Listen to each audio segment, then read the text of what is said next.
one of the biggest problems that we're facing is that students, when they leave university, it's so tough to get the first job. And the other problem that we have is a challenge like we saw with the Global Learning X Prize. What we decided at the embassy is to tackle everything at the same time. Our country has committed to the UN SDGs and the Sustainable Development Goals.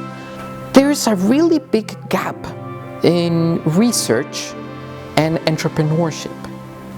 So we decided to create social challenges.